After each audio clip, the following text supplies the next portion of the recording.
Russians could be happy with this candidacy because he was pretty blunt in favor of Russia, or at least re-establishing the connection and dialogue with Russians. And certainly they were trying to prize him simply because Hillary Clinton was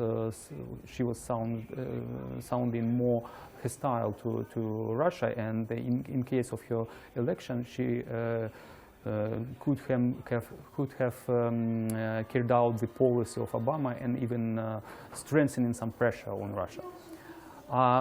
I'm not sure that Russians will be happy with such an extravagant candidate. At the moment, he is not predictable. Nobody knows.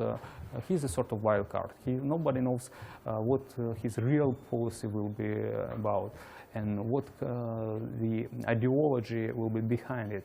Certainly, he is not going to promote liberal agenda, human rights, and the other stuff. But from the other hand, he is not going to withdraw from such things like rule of law or international law per se. So I don't think that there is a real ground for Russians to be happy with Mr. Trump. In case they have not reached an agreement, Mr. Trump will be much harder partner to negotiate anything.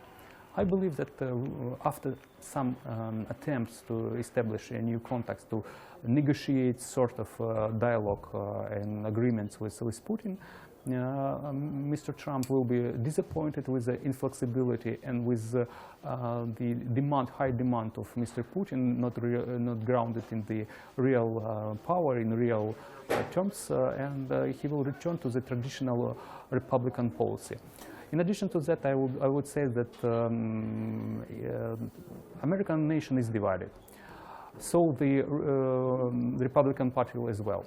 And it will be hard for the Trump administration to negotiate with the Congress any drastic moves, drastic changes of the policy. And I believe that the Republican majority will guide Mr. Trump in the direction more suitable for the Republican candidate. Well, Trump didn't say that America is going to pay less for NATO, but he was trying to encourage other European nations to step up in their military expenditure, because not a lot of countries, it's just merely 5, who are paying 2% of their GDP to the NATO budget, which is certainly is not a good thing to have. I don't believe that he is going to undermine NATO, its commitments to the alliance.